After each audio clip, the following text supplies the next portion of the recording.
আসসালামু আলাইকুম রহমতুল্লাহি বারাকাতুহু নাহমাদুহু ওয়া নুসাল্লি আলা রাসূলিহিল কারীম আম্মা বাদ। দর্শক মণ্ডলী, যদি আপনি শিক্ষার্থী হয়ে থাকেন তাহলে আপনার শিক্ষা জীবন নিয়ে আপনি কখনো না কখনো হতাশ হয়েছেন। যদি আপনি অভিভাবক কিংবা যে কোনো পেশার মানুষ হয়ে থাকেন তাহলে আপনি আপনার পেশা জীবন নিয়ে কখনো না কখনো হতাশার সম্মুখীন হয়েছেন। মোট কথায় আপনি যে কোনো শ্রেণী পেশার মানুষ হন না কেন, জীবনের কোনো না কোনো মোড়ে আপনার হতাশা নামক অনুভূতির সঙ্গে সাক্ষাৎ হয়েছে। প্রশ্ন হচ্ছে যে মানুষের হতাশা সৃষ্টি হয় কোত্থেকে, এগুলির কারণ কি, এখান থেকে পরিত্রাণের উপায় কি, যদি কেউ হতাশাগ্রস্ত হয়ে যায় তাহলে তার মানসিক কোনো পরিবর্তন হয় কিনা, এরকম বহু প্রশ্ন এবং প্রশ্নের উত্তর নিয়ে আমাদের শিক্ষা সংলাপের আজকের ১৩তম পর্ব।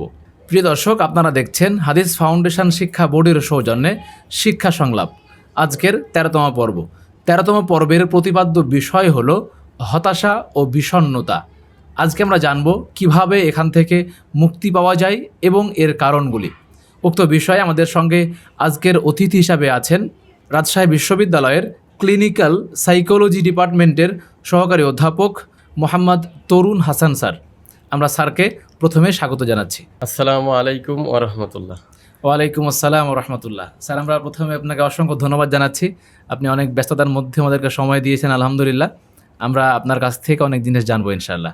ইনশাআল্লাহ। তারপর প্রথমেই আমি ধন্যবাদ জানাতে চাই সম্মানিত উপস্থাপক এই শিক্ষা সংলাপ অনুষ্ঠানের এবং আত্মাহারিক টিভি সংশ্লিষ্ট সকল দায়িত্বশীল ব্যক্তিবর্গদেরকে, এবং আমাকে এখানে আমন্ত্রণ জানার জন্য অসংখ্য ধন্যবাদ, শুভেচ্ছা এবং সবাইকে সবার জন্য আন্তরিক দোয়া। জাযাকাল্লাহ খায়রান।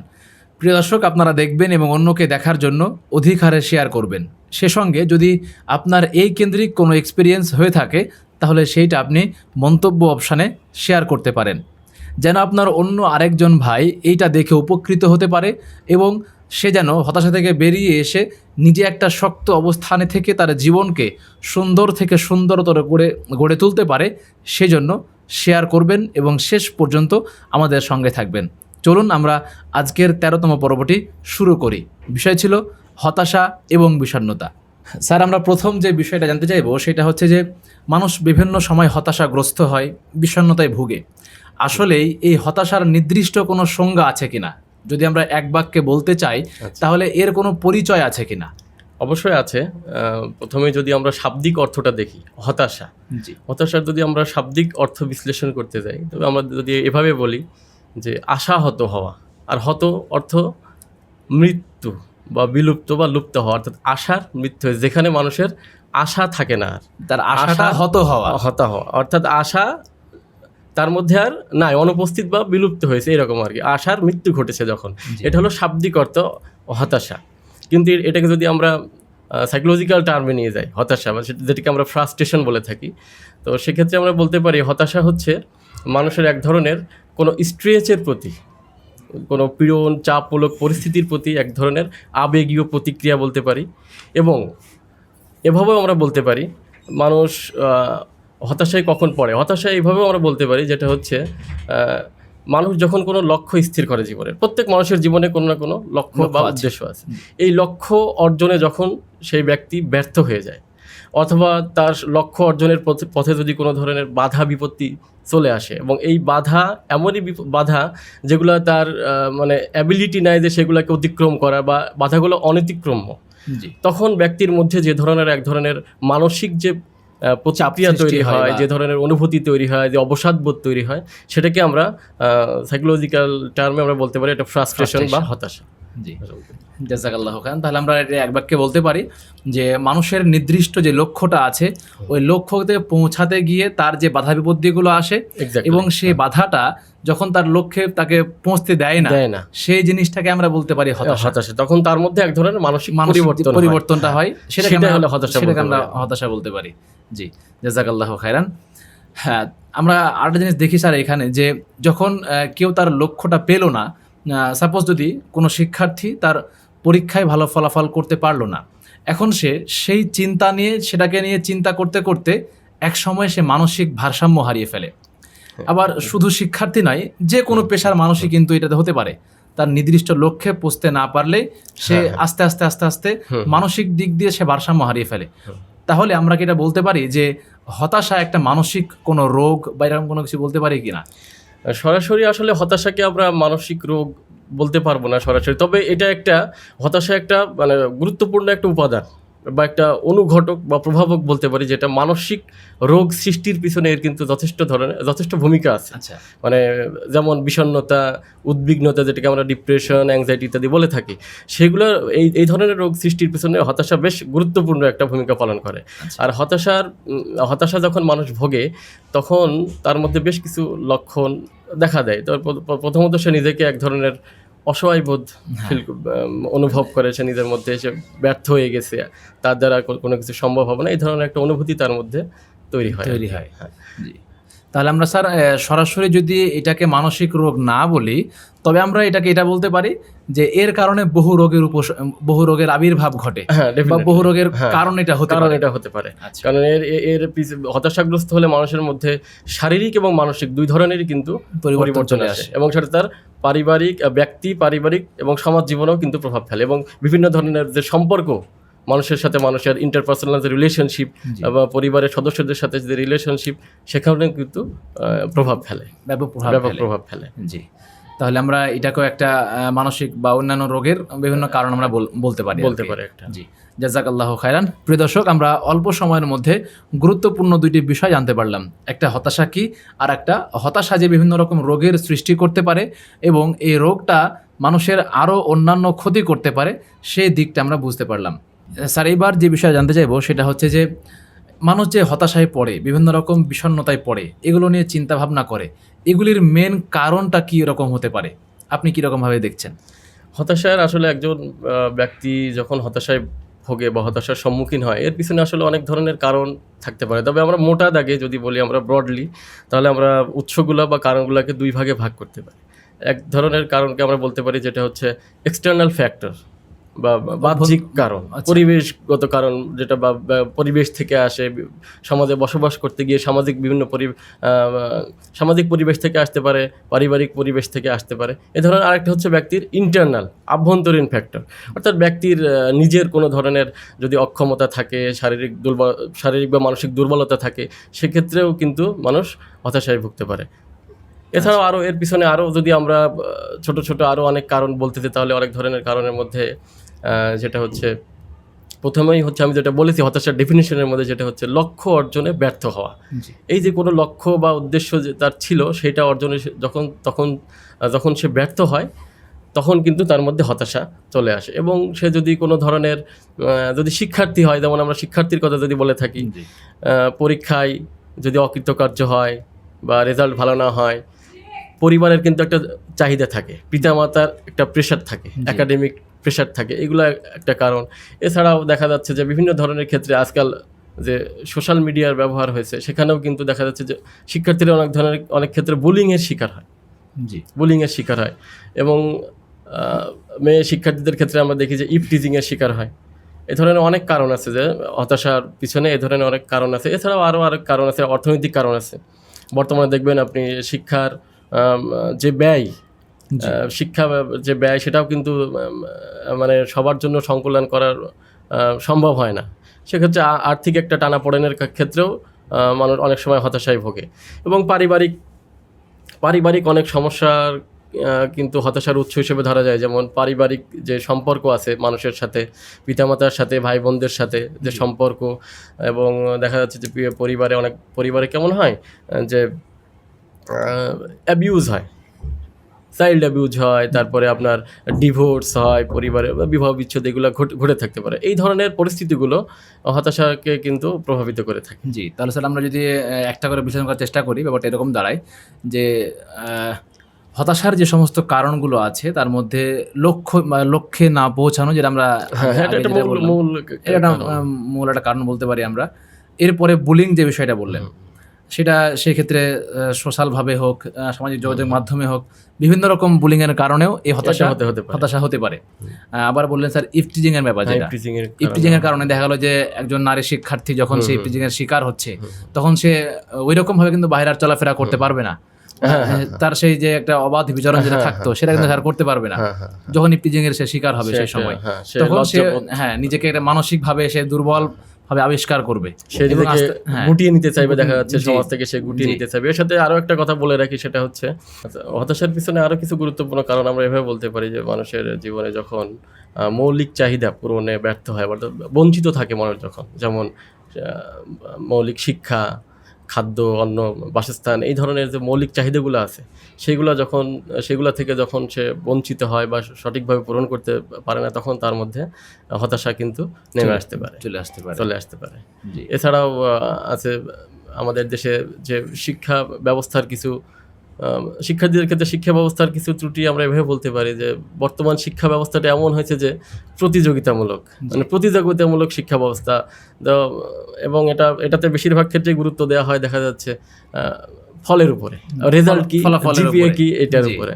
তো এইটা একটা প্রতিযোগিতা, আর প্রতিযোগিতায় যখনই মানুষ একটু পিছিয়ে পড়ে তখনই কিন্তু তার মধ্যে এক ধরনের হতাশা চলে আসে। হ্যাঁ, এবং এই ক্ষেত্রে দেখা যায় যে যখন তার পাশের বন্ধুটা ভালো রেজাল্ট করে ফেললো, হ্যাঁ, হ্যাঁ।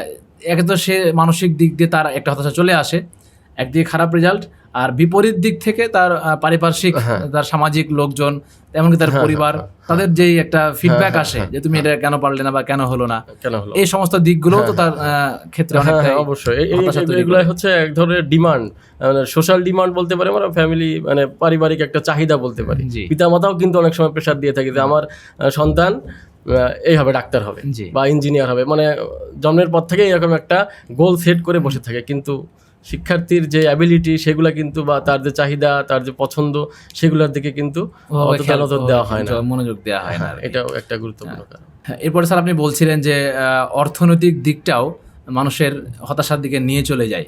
যখন একজন শিক্ষার্থীকে দেখা যায় যে সে তার পড়াশোনার খরচ বেয়ার করতে পারছে না, তার পরিবার বেয়ার করতে পারছে না, তখন তো স্যার এই বিষয়টা তার হতাশা চলে আসতে পারে। এবং এটার একটা গুরুত্বপূর্ণ প্রভাবও আছে। আচ্ছা। মানে অর্থনৈতিক বঞ্চনার একটা গুরুত্বপূর্ণ প্রভাব হচ্ছে সে অনেক অপরাধমূলক কার্যকলাপে জড়িয়ে যেতে পারে। আচ্ছা, আচ্ছা। অনেক ধরনের যে সামাজিক যে অপরাধগুলো হয় অর্থনৈতিক কারণে, সেগুলো জড়িয়ে যেতে পারে, এবং এর পরিণাম কিন্তু পরবর্তীতে আরও ধীরে ধীরে দেখা যাচ্ছে সে মাদকের দিকে নিয়ে যেতে পারে তাকে। আর্থিক যে বিষয়গুলো আছে সেগুলো যখন সে পূরণে ব্যর্থ হয়, সে কিন্তু যে বঞ্চনার পরে বঞ্চনা, যখন সে অর্থনৈতিক কারণে সে সহ্য করতে আর পারে না, তখন দেখা যাচ্ছে সে নিজেকে অপরাধমূলক কার্যকলাপের দিকে নিয়ে যায়, যেমন চুরি, ছিনতাই, রাহাজানি, এই ধরনের, বা মানে ওই যে কিশোর গ্যাং, এই জাতীয় বিভিন্ন ধরনের চক্রে সে জড়িয়ে পড়ে। এবং ভবিষ্যতে এটা তাকে আবার নিয়ে যায় দেখা যাচ্ছে বিভিন্ন ধরনের যে মাদকাসক্তির দিকে তাকে নিয়ে যেতে পারে, নিয়ে চলে যেতে পারে। এবং এটা খুবই ভয়াবহ পরিণাম। আচ্ছা, যার সূচনা হলো এই অর্থনৈতিক টানাপোড়ন দিয়ে, আস্তে আস্তে সে নিজেকে কিশোর গ্যাং আবিষ্কার করলো, এবং পরবর্তী সময়ে সে নিজেকে একজন নেশাগ্রস্ত হিসেবে পেল। তাহলে আমরা এটাকেও বলতে পারি, অর্থনৈতিক দিকটাকেও এটাও একটা কারণ হতে পারে। এরপর আপনি বলছিলেন যে পারিবারিক যে বিষয়টা, আমরা কিছুদিন আগেই একটা ভিডিও দেখছিলাম, এরকম একজন নারী, তিনি আত্মহত্যা করেছেন রাজশাহীর বাঘা চারঘাট থেকে, তার লাইভটা এরকম প্রচারিত হচ্ছিল। তো সেখানে সে যে পরিবারে বেড়ে উঠেছে, সেই পরিবারটা তার ছোট অবস্থাতেই তার পিতামাতার বিচ্ছেদ হয়ে যায়। আচ্ছা। এবং সে পিতামাতার আদর না পাওয়া, এবং এই যে সমস্ত বিষয়গুলো তাকে সবসময় মানসিকভাবে সে নিজে টর্চার করতো। আপনি যেটা বললেন যে পারিবারিক দিকগুলোও কিন্তু তার অবশ্যই হতাশার কারণ হতে পারে, কারণ পিতামাতার যে স্নেহ, ভালোবাসা, আদর, এগুলো তো তার ব্যক্তিত্ব যে বিকাশের যে স্তরগুলা, ব্যক্তিত্ব সুষ্ঠুভাবে বিকাশের জন্য খুবই গুরুত্বপূর্ণ।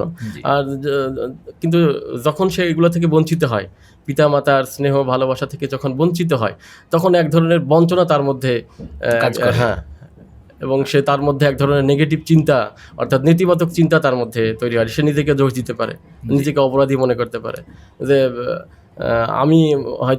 আমি নিজেই হয়তো খারাপ, এরকম মনে করতে পারে। শুধু পিতামাতা নয়, পিতামাতার পাশাপাশি যে পরিবারের যে সদস্যবৃন্দ আছে, ভাই বোনের সাথে ভাই বোনের যে রিলেশনশিপ, এটা একটা যখন সম্পর্কের যখন টানাপোড়েন চলে, এবং শুধু তাই না, পরিবারের সদস্য বাদ দিয়েও যদি আমরা সামাজিক ক্ষেত্রে আসি, তাহলে দেখি যে পেয়ার গ্রুপস এর একটা গুরুত্বপূর্ণ প্রভাব আছে।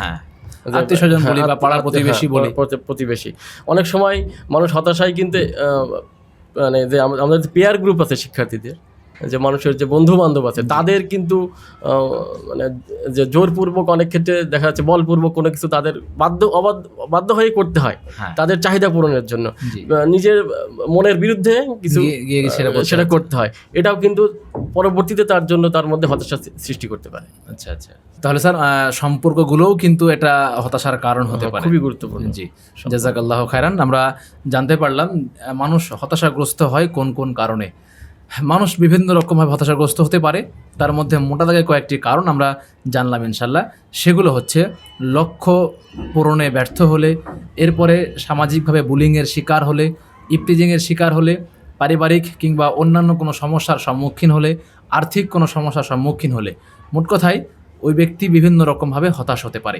আমরা স্যারের কাছ থেকে আরও বিষয় জানবো ইনশাল্লাহ। আচ্ছা, আমি হতাশার যে কারণের ক্ষেত্রে আমি আরও দুইটা বিষয় যোগ করতে চাচ্ছি। সেটা হচ্ছে মানুষের জীবনে যখন প্রিয়জন বা কোনো আপনজন যখন বিয়োগ হয়, তার কাছ থেকে হারিয়ে যায় বা কারো মৃত্যু ঘটে, এই ধরনের ক্ষেত্রেও কিন্তু মানুষ অনেক সময় হতাশায় ভুগতে পারে। আবার দেশের অনেক সময় দেখা যাচ্ছে প্রাকৃতিক দুর্যোগ, যেমন বন্যা হতে পারে, খরা হতে পারে, এক্ষেত্রেও কিন্তু মানুষ অনেক সময় এর যে প্রভাব, তার জীবন থেকে অনেক কিছু হারিয়ে যেতে পারে।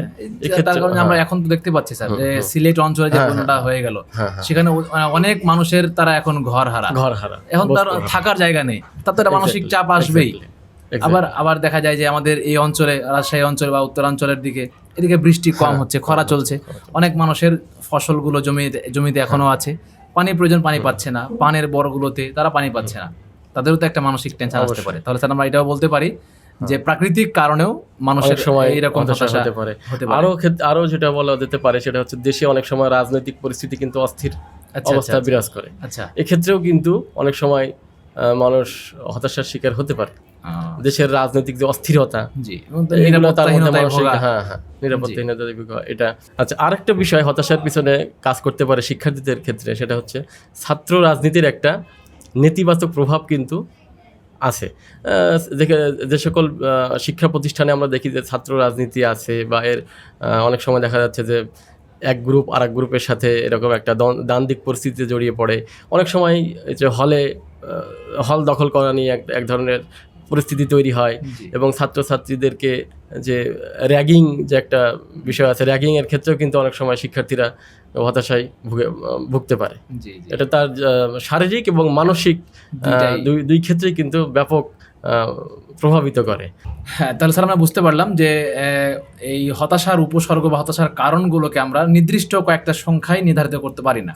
এর পিছনে আসলে অনেকগুলো কারণ থাকতে পারে, এবং মানুষ যে কোনো কারণে হতাশাগ্রস্ত হতে পারে। জাযাকাল্লাহ খায়রান। আমরা তো স্যার জানলাম যে আলহামদুলিল্লাহ কোন কোন জিনিস থেকে মানুষের এইগুলো আসতে পারে। তো এখন যখন মানুষ এরকমভাবে হতাশাগ্রস্ত হয়ে যায়, আসলেই মানে এর কোনো ইতিবাচক দিক আছে কিনা? যদিও বিষয়টি নেতিবাচক, এরপরে এখানে ইতিবাচক জিনিসটা খোঁজাটা একটু টাফ, এরপরেও আসলে হতাশার কোনো ভালো কোনো দিক আছে কিনা? আচ্ছা, হতাশার ইতিবাচক দিক বলতে গেলে খুবই সামান্য, এর নেতিবাচক দিকই বেশি আসলে। তবে ইতিবাচক দিক কখন আমরা বলতে পারি, যখন মানুষ কোনো হতাশার সম্মুখীন হয়, সেটাকে সে যদি সঠিকভাবে কোপ করে নিতে পারে, সেটাকে সঠিকভাবে মোকাবেলা করে নিয়ে সামনে এগিয়ে যেতে পারে এবং হতাশাকে কাটিয়ে উঠতে পারে, সেক্ষেত্রে তার পরবর্তীতে যে হতাশায় ভোগার যে একটা সম্ভাবনা, তার কিন্তু একটা এক্সপিরিয়েন্স হয়ে গেল, সেই এক্সপিরিয়েন্সটা সে সেখানে কাজে লাগাতে পারে, বা পরবর্তীতে হতাশা ভোগার সম্ভাবনা একটু কমিয়ে দেয়। এটা আমরা ইতিবাচক দিক হিসেবে বলতে পারি। মানে হলো তাকে একটা অনুপ্রেরণা, তার একটা অভিজ্ঞতা, এটা তার একটা শোককে শক্তিতে রূপান্তর করতে পারলে কেবল এটা কাজে আসে, এরকম আর কি। আচ্ছা আচ্ছা, এটা চমৎকার আলহামদুলিল্লাহ। এবং যারা এরকম ভাবে এই হতাশা থেকে উঠে আসতে পারে, তারা কিন্তু কখনো না কখনো তার লক্ষ্যে পৌঁছেই যায়। জি, এবং মানে সে যে কোনো মূল্যেই সেটা পাওয়ার চেষ্টা করে। পরবর্তী সময় তো স্যার বললেন যে তাকে পরবর্তী সময় আর এরকম হতাশায় ওইরকম ভাবে ঘায়েল করতে পারবে না, ইনশাআল্লাহ। জাযাকাল্লাহু খায়রান। প্রিয় দর্শক, আপনারা দেখছেন হাদিস ফাউন্ডেশন শিক্ষা বোর্ডের সৌজন্যে আত্মারেক টিভির পরিবেশনায় শিক্ষা সংলাপ। আজকের 13তম পর্ব। 13তম পর্বের প্রতিপাদ্য বিষয় চলছে হতাশা ও বিষণ্ণতা। যদি এই কেন্দ্রিক আপনার মনের মধ্যে কোনো প্রকারের কোনো প্রশ্ন থাকে কিংবা কোনো এক্সপিরিয়েন্স আপনার হয়ে থাকে, তাহলে কমেন্টে সবার সাথে সেটা শেয়ার করবেন, এবং এই প্রোগ্রামটি আপনার অন্য ভাইকে শেয়ার করবেন, যেন যদিও তিনিও যদি হতাশাগ্রস্ত হয়ে থাকেন তাহলে যেন তিনি সেখান থেকে ফিরে আসতে পারেন। আমাদের সঙ্গে শেষ পর্যন্ত থাকবেন ইনশাআল্লাহ। চলুন আমরা অতিথির কাছে ফিরে যাই। স্যার, আমরা এবার যে বিষয়ে জানতে চাইবো সেটা হচ্ছে যে হতাশা যখন কোনো মানুষকে গ্রাস করে তখন এর পরিণাম তো অবশ্যই সেটা ভালো কোনো ফলাফল বয়ে আনে না। এরপর আপনি যেটা বললেন, যদি সেটাকে আবার শক্তিতে রূপান্তর করা যায় তাহলে সেখান থেকে ভালো কিছু আশা করা যায়। এমনিতে স্বাভাবিকভাবেই যদি মানুষ হতাশাগ্রস্ত হয়, হতাশাগ্রস্তের পরবর্তী স্টেজ বা এর পরিণামটা কি হতে পারে? হতাশার পরিণাম এখানে বেশিরভাগ ক্ষেত্রে নেতিবাচক হয় এবং এটা ভয়াবহ হতে পারে। হতাশার সর্বোচ্চ পরিণাম কিন্তু আত্মহত্যা পর্যন্ত হতে পারে ব্যক্তি জীবনে। জি, ব্যক্তি আত্মহত্যা করে ফেলতে পারে যে কোনোভাবে। এছাড়াও ধীরে ধীরে সে যখন হতাশাগ্রস্ত হয় ব্যক্তি, তখন তার, বিশেষ করে যদি শিক্ষার্থীদের ক্ষেত্রে হয়, যদি আমরা বিবেচনা করি, তাহলে তার যে লার্নিং যে ক্যাপাবিলিটি, এটা শেখার ক্ষমতা হারিয়ে যায়। আরেকটা প্রভাব হচ্ছে মনোযোগের ঘাটতি। হতাশাগ্রস্ত হলে মানুষের কিন্তু যে কোনো বিষয়ে, আপনি পড়াশোনার ক্ষেত্রে হোক বা যে কোনো কাজ করার বিষয় হোক, মনোযোগ দিতে পারে না। এবং সৃজনশীল যে দক্ষতা মানুষের, ক্রিয়েটিভ যে থিঙ্কিং বা ক্রিয়েটিভ যে কার্যক্রমগুলো, সেগুলোতে তার দক্ষতা কিন্তু কমে আসে। এটাও কিন্তু বিভিন্ন ধরনের গবেষণায় কিন্তু এগুলো পাওয়া গেছে যে হতাশা কারণে মানুষের যে সৃজনশীল যে ক্ষমতা, এগুলো কিন্তু হ্রাসপ্রাপ্ত হয়। আরও দেখা যাচ্ছে যে ব্যক্তি নিজেকে এক ধরনের নিজেকে গিল্ট যে ফিলিং, অপরাধ, এই ধরনের একটা নিজেকে দায়ী করে সবকিছুতে, যে আমার দ্বারা আর কিছু হবে না, আমার কারণে এটা হলো, আমার কারণে সেটা হলো, এই ধরনের একটা নেতিবাচক চিন্তা তার মধ্যে চলে আসে এবং সে বিভিন্ন কার্যকলাপে অংশগ্রহণ করা থেকে নিজেকে দূরে রাখে। শিক্ষার ক্ষেত্রে হোক, শিক্ষক ক্লাস নিচ্ছেন, অন্যমনস্ক হয়ে বসে আছে, সে ক্লাসের যে লার্নিংটা সে কিন্তু আর নিতে পারে না, এঙ্গেজ হতে পারে না টপিক্সের সাথে। পেশাগত দিক দিয়ে যদি আমরা বিবেচনা করি হতাশার, মানে যদি একজন শিক্ষক হতাশাগ্রস্ত হন, তাহলে তার কিন্তু কর্মজীবনে এটা প্রভাব ফেলবে। সে তার যে শিক্ষার্থীদের ক্ষেত্রে যে পাঠদান যে ইয়াগুলো আছে, সেগুলোতে সে মনোযোগ দিতে পারবে না এবং যেভাবে শেখানোর দরকার সেভাবে হয়তো তাদেরকে উপস্থাপন করতে পারবে না শিক্ষার্থীদের সামনে। এবং তার বিভিন্ন যে অন্যান্য যে কার্যকলাপ আছে তার কর্মজীবনে, সেগুলোতেও সে বাধাগ্রস্ত হবে। তাহলে স্যার, আমরা এটার যদি পরিণামটা ব্যাখ্যা করি এরকমভাবে, যে ব্যক্তি যে পেশায় আছেন বা যেখানে আছেন, যদি সে হতাশাগ্রস্ত হয়ে যায় তাহলে সে তার নিজের প্রতিভাকে, নিজের কাজগুলোকে সে ওই রকমভাবে করতে পারে না। তার এটা প্রথম এগুলো এখান থেকে শুরু হয়। আস্তে আস্তে আস্তে আস্তে সে তার মধ্যে, সে যে একটা বিষয়ের কারণে হতাশ হলো, এই এতটুকু যদি বাদ দিয়ে তার আরো যে ভালো দিকগুলো আছে, সে কিন্তু সে ভালো দিকগুলো আস্তে আস্তে হারিয়ে ফেলছে, সেটাকে বিবেচনা করছে না। সে ভাবছে আমাকে দিয়ে কোনো কিছুই হবে না, বা আমাকে দিয়ে কোনোটাই সম্ভব নয়। এই যে একটা হতাশার কারণে তার আরো যে দুই একটা ভালো সাইডগুলো ছিল, সেগুলো কিন্তু হারিয়ে গেল। আরেকটা বিষয় বলে রাখি, হতাশার আরেকটা পরিণাম হচ্ছে, হতাশা কিন্তু বিভিন্ন ধরনের, বলেছি আমি এর আগে, যে মানসিক রোগ কিন্তু সৃষ্টি হয়। মানে হতাশা আস্তে আস্তে তাকে বিষণ্ণতার দিকে নিয়ে যেতে পারে। বিষণ্ণতা দেখা যাচ্ছে একটা ডিপ্রেশনে সে ভুগতে পারে, একটা তার মধ্যে ডিসঅর্ডার হয়ে যেতে পারে, যেটাকে আমরা বলি মেজর ডিপ্রেসিভ ডিসঅর্ডার, আমাদের সাইকোলজিক্যাল টার্মে আমরা বলি এমডিডি বলি। তো সেক্ষেত্রেও তার মধ্যে এক ধরনের অ্যাংজাইটিও হতে পারে, এমডিডিও হতে পারে। এবং স্যার, এটাতে আমরা অনেকেই পরীক্ষিত দেখা যায় যে গ্রামের বা শহরাঞ্চলে যেখানে হোক, যে মহিলারা বা বাড়ির যে মা, যে তিনি যদি অতিরিক্ত টেনশন করেন কোনো বিষয় নিয়ে, তাহলে দেখা যায় একসময় তার মাথা ব্যথা শুরু হয় এবং সেখান থেকে তার আরো অন্যান্য রোগের উপশম হয়। এবং এই যখন রোগগুলো হয় তখন কিন্তু তার শত টেস্ট করে কিন্তু তার রোগ ধরা যায় না। তার সমস্যা হচ্ছে ওই হতাশা, ওই টেনশন, ওই চিন্তা, ওই জায়গাটাই। তাহলে স্যার, এই হতাশা বা এখান থেকে এটার পরিণামটা বলতে পারি যে শারীরিক অনেক রোগও এখান থেকে সৃষ্টি হতে পারে। শারীরিক অনেক প্রভাব আছে হতাশার, যেমন মাথা ব্যথা, আপনি যেটা বললেন, মাথা ব্যথার একটা কারণ, মাইগ্রেনের সমস্যা হতে পারে। হতাশা আরেকটা বিষয় যেটা খুবই গুরুত্বপূর্ণ, মানুষের যে রোগ প্রতিরোধ ক্ষমতা, এটা কিন্তু কমায় দেয়। অর্থাৎ মানুষ ঘন ঘন অসুস্থ হয়ে পড়তে পারে হতাশার কারণে, ঘন ঘন অসুস্থ হয়ে পড়তে পারে। তারপরে পেটের সমস্যা হতে পারে হতাশার কারণে, পেটের সমস্যা হতে পারে, পেটের দেখা যাচ্ছে হজম প্রক্রিয়ায় সমস্যা হতে পারে। অনেক ক্ষেত্রে হতাশার কারণে আরও কি হতে পারে, ওয়েট গেইন হয়ে যেতে পারে, ওজনটা কমে যেতে পারে, আবার কমেও যেতে পারে। আবার তার ঘুমের কিন্তু ডিস্টার্ব হয়, এটা খুবই গুরুত্বপূর্ণ। তার ঘুমের অতিরিক্ত ঘুম হয়, অথবা ঘুম হয় না, ইনসোমনিয়া বা হাইপারসোমনিয়াতে সে ভুগতে পারে। জি। এবং স্যার এটা তো আরো সমস্যা হতে পারে, দেখা যায় যে কোনো কাজে সে ওইরকম ভাবে আগ্রহ পায় না, যেটা আপনি আগে হ্যাঁ, আগে হ্যাঁ। যেটা বলছিলেন। এরপরে তার ক্ষুধার যেই জিনিসটা, যে হুম, হুম। খাবারের প্রতি যে Appetite, হ্যাঁ, হ্যাঁ। আগ্রহটা, সেটা তো কমে যেতে পারে। কমে যেতে পারে। জি। এরকম ভাবে তার শারীরিক আরো সমস্যা হতে আরো পারে। সমস্যা হতে পারে। স্যার যদি শারীরিক আর ২-১ টা সমস্যার কথা বলতেন। যে শারীরিক আর কি সমস্যা হতে পারে তার এখান থেকে? অনেক অনেক ক্ষেত্রে দেখা গেছে যে তার যে আমাদের যে হরমোনাল যে সিস্টেম আছে, মানে হরমোনাল যে ব্যালেন্স জি। আছে, সেই মানে হরমোনের ভারসাম্যটা কিন্তু নষ্ট হয়ে যেতে পারে। আচ্ছা। হতাশার কারণে এটা নষ্ট হতে পারে। আর এখনকার শিক্ষার্থীদের আরেকটা গুরুত্বপূর্ণ বিষয় হচ্ছে তারা কিন্তু রাত রাত জেগে থাকে। রাত জেগে থাকে। হ্যাঁ, রাত দেখা যাচ্ছে ২টা-৩টা পর্যন্ত তারা জেগে আছে। তো সেক্ষেত্রে তাদের কিন্তু ব্যাপক একটা পরিবর্তন হতে পারে ঘুমের ক্ষেত্রে, যেটাকে আমরা বলি সার্কেডিয়ান রিদম। আচ্ছা। তার স্লিপ সাইকেল কিন্তু চেঞ্জ হয়ে যেতে পারে। অর্থাৎ মানুষ এই ক্ষেত্রে গবেষণা করে দেখা গেছে যে আসলে মানুষ ২ ধরনের টাইপের হয়ে যেতে পারে। যেমন এক ধরনের ইভিনিং টাইপ, একটা হচ্ছে আপনার মর্নিং টাইপ। তো গবেষণায় কি দেখা গেছে, যারা হচ্ছে ইভিনিং টাইপ, যারা রাত্রে অ্যাক্টিভ থাকে, একদম সকাল ঘুম আসে না, ডিলে করে ঘুমায়, তাদের মধ্যে বিভিন্ন ধরনের ডিস্ট্রেস কিন্তু দেখা যায়, যেমন এই যে ডিপ্রেশন, ফ্রাস্ট্রেশন, এই ধরনের বিষয়গুলো তাদের মধ্যে বেশি থাকে। আচ্ছা। তো ঘুমের যে এই যে সার্কেডিয়ান রিদম, এটা কিন্তু চেঞ্জ হয়ে যেতে পারে এবং সেখান থেকে পুরো হতাশা চলে আসতে পারে। তাহলে স্যার আমরা রাত্রে ঘুমের ক্ষেত্রে, যদি আমি কথা চলে আসলো প্রসঙ্গক্রমে, রাত্রে ঘুমের ক্ষেত্রে আমরা কোন সময় ঘুমাতে পারি, আমাদের স্বাস্থ্যের জন্য কোন সময়টাই ঘুমের সবচেয়ে বেশি ভালো হয়? এটা আসলে একটা নির্দিষ্ট সময় করে নিলে ভালো হয়, যে আপনার ঘুমটা হবে শুধু একটা নির্দিষ্ট সময় আপনি ঘুমাতে যাবেন। আচ্ছা। যেমন সেটা হতে পারে, কথাই তো আছে যে early to bed and early to rise makes a man healthy and wise. তো সেক্ষেত্রে দ্রুত রাত্রে ঘুমাতে যাওয়াটাই বেটার হবে, এবং একটা নির্দিষ্ট সময় ফিক্সড করে নেওয়া ভালো হবে। প্রতিদিন একই টাইমে ঘুমাতে যাওয়া।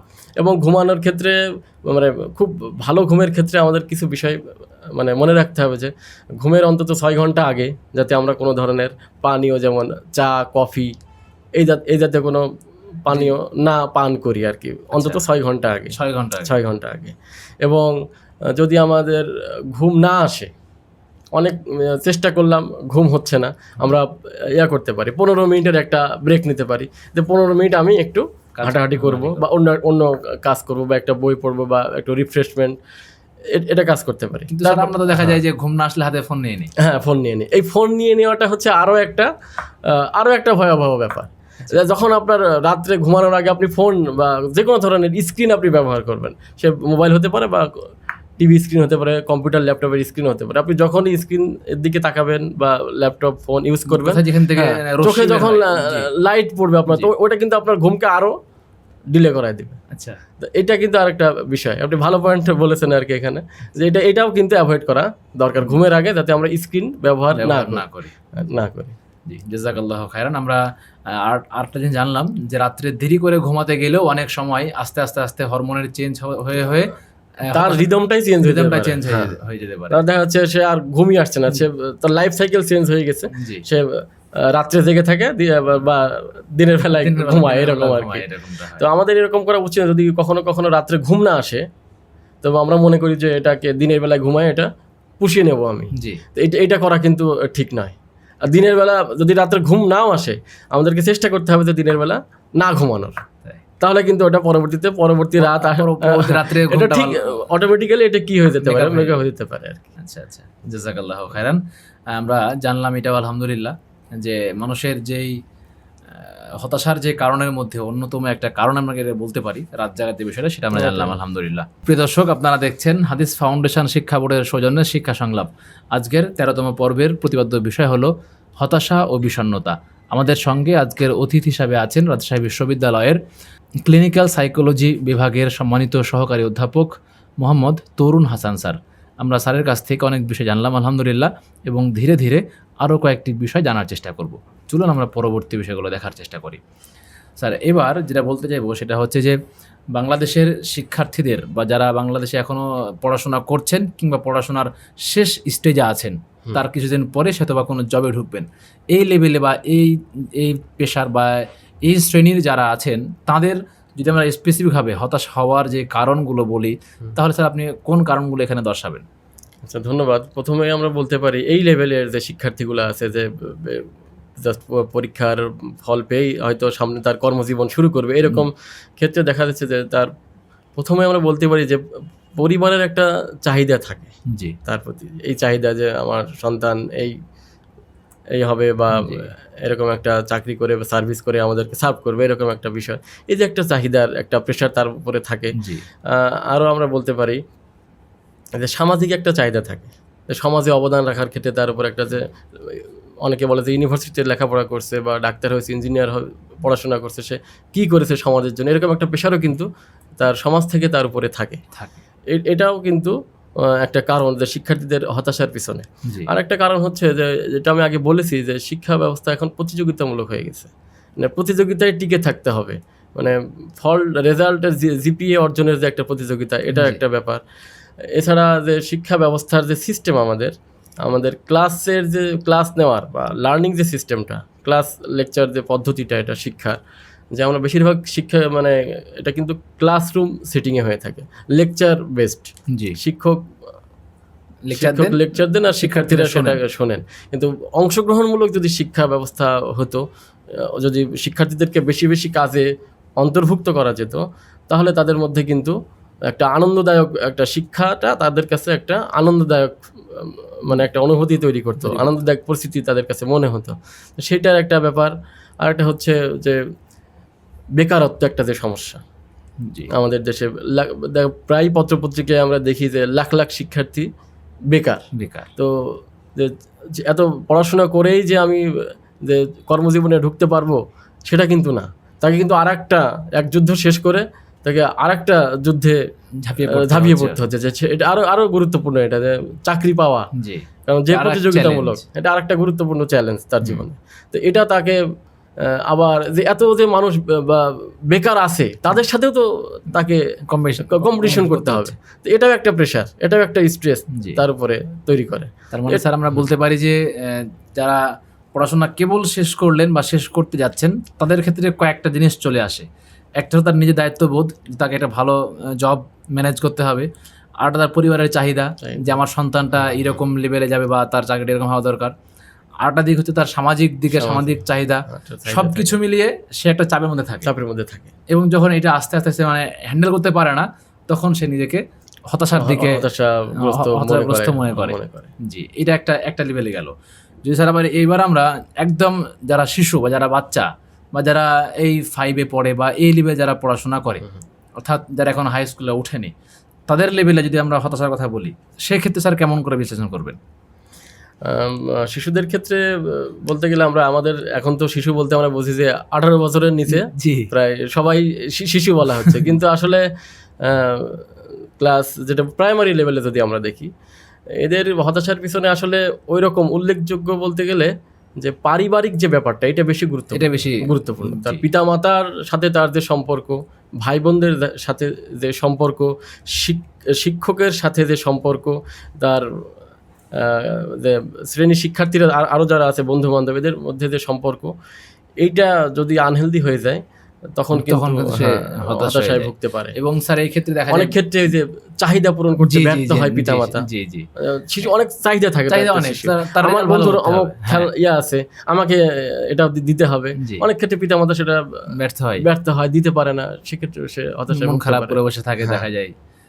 আবার এখানে আরেকটা জিনিস স্যার হয়ে থাকে বেশি, যেটা এই সময়টাতে পিতামাতা খুব বেশি চাপ প্রয়োগ করেন ভালো রেজাল্ট করার জন্য, যে কোনো মূল্যে তোমার রেজাল্ট ভালো করা লাগবে, যে কোনো মূল্যে। এটা সে যে তার যে বয়স, ওই বয়স অনুযায়ী তার যে পড়াশোনার যে লেভেলটা, সেটা সেভাবে পেরে উঠতে পারে না। অনেক ক্ষেত্রে এরকমটা হয়ে যায়। এবং যখন সে ভালো ফলাফল করতে পারে না, তখন কিন্তু তার পিতামাতা তার উপরে ব্লেম দেওয়া শুরু করে। ইভেন অ্যাবিউজও হয়, শিশুরা অ্যাবিউজ হয়, তাদেরকে মার পর্যন্ত দেয়, প্রহার করে আর কি, মার পর্যন্ত দেয় আর কি। ঠিক আছে স্যার, এই ক্ষেত্রে যারা পিতামাতা আছেন তাদেরকে আপনি কি উপদেশ দিবেন? আমি বলবো যে আসলে এটা একটা অসুস্থ প্রতিযোগিতা বলবো। আচ্ছা, তাদের চাহিদাগুলোকে বোঝার চেষ্টা করতে হবে, তাদের বয়সগুলোকে বিবেচনায় নিয়ে আসতে হবে, যে দেখতে হবে যে তারা কোন বয়সে আছে, তাদের যে আবেগীয় যে ব্যাপারটা, তাদের পছন্দের যে ব্যাপারটা সেগুলোকে মূল্যায়ন করতে হবে, তাদেরকে যথেষ্ট সুযোগ দিতে হবে, রিক্রিয়েশনের সুযোগ দিতে হবে, খেলাধুলা হতে পারে, বিভিন্ন ধরনের ক্রিয়েটিভ কাজে তাদেরকে অন্তর্ভুক্ত করতে হবে। জি, এক্ষেত্রে স্যার যেটা হয় সেটা হচ্ছে যে যখন পরীক্ষার আগ মুহূর্ত চলে আসে ওই সময় তাকে প্রচণ্ড চাপ প্রয়োগ করা হয়। কিন্তু স্যার যদি এই একই জিনিসটা তার পিতামাতা আগে থেকে ভাগ ভাগ করে দিত এবং তাকে নিয়মিত পড়াশোনা করাতো, তাহলে মনে হয় এই জিনিসটা কমে আসতো। অবশ্যই পরীক্ষা যখন একদম কাছাকাছি চলে আসে তখনই কিন্তু প্রেশারটা হয়। এর কারণ কি? আসলে ওই যে নিয়মানুবর্তিতার অভাব, আসলে রেগুলারিটি, ডিসিপ্লিন, এগুলো আমরা মেনটেন করি না। মানে প্রতিদিনের পড়া যদি প্রতিদিন করে রাখা যায় তাহলে কিন্তু পরীক্ষার সময় আর যে পরীক্ষা যে ভীতি আমরা বলি এক্সাম ফোবিয়া, ওটা কিন্তু আর আসে না, শিক্ষার্থী তখন আসতো না। দেখ, আমরা তার টপিকে ফিরি।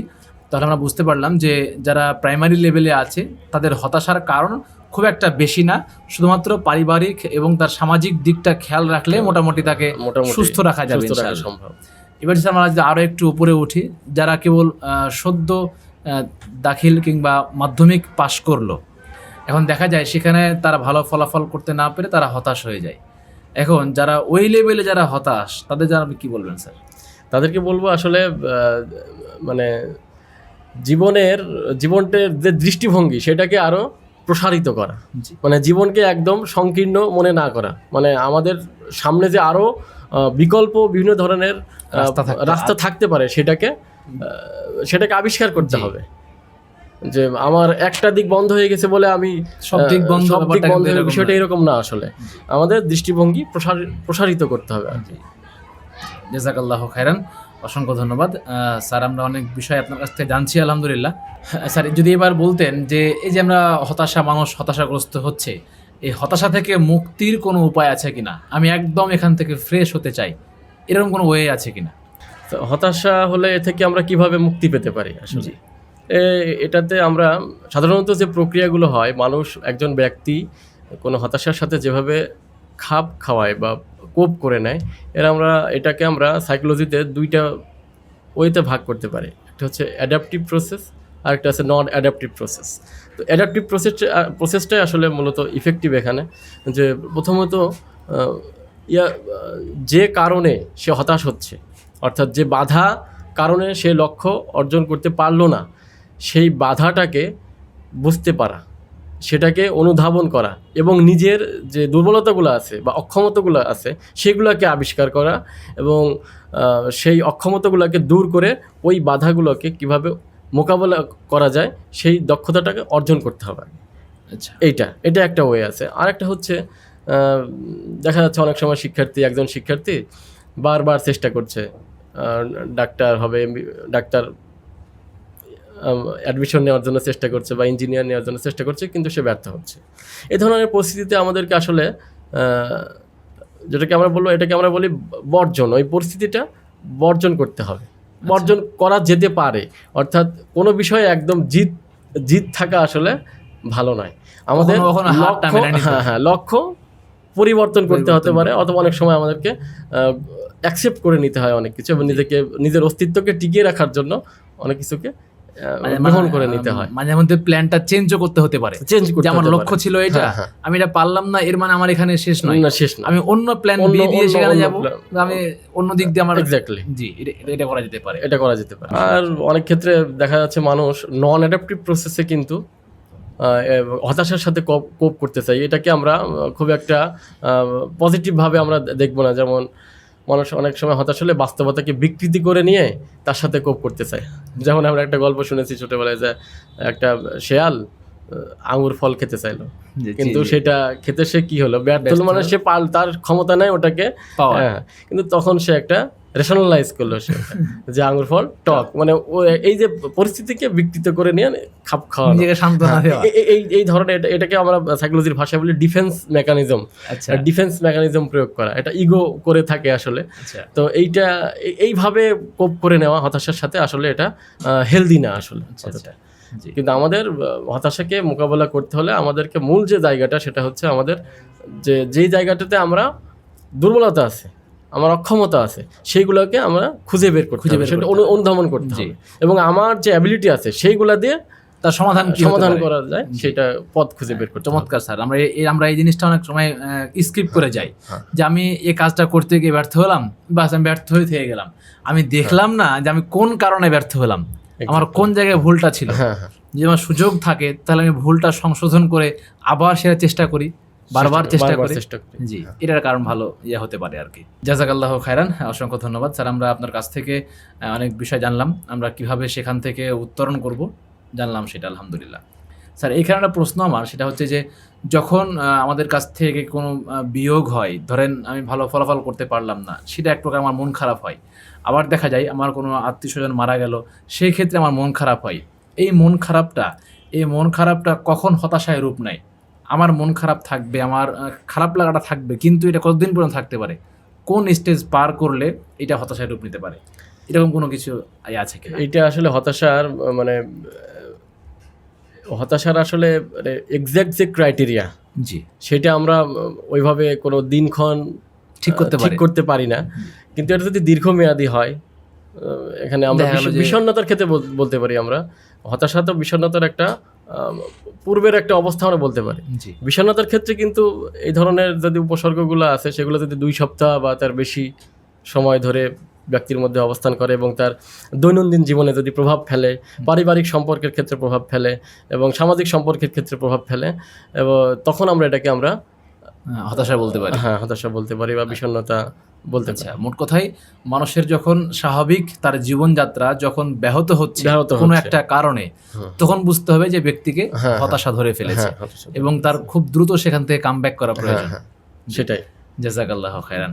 স্যার এবার আমরা সর্বশেষ যে বিষয়ে জানতে চাইবো সেটা হচ্ছে যে আমি চাচ্ছি আমার কাছে হতাশা না আসুক, আমি সব সময় ডিসেন্ট থাকতে যাচ্ছি এবং যেন আমি হতাশাতে কখনো পড়তে না পড়ি সেই চেষ্টা আমি করতে যাচ্ছি। এই ক্ষেত্রে আমাকে কি পরামর্শ দেবেন? প্রথমত আমি বলতে পারি, প্রথম পরামর্শ হিসেবে সেটা হচ্ছে আপনার গোল সেটিং এবং আপনার প্রত্যাশা এবং লক্ষ্য নির্ধারণ, এর মধ্যে একটা কি থাকতে হবে, সামঞ্জস্য থাকতে হবে।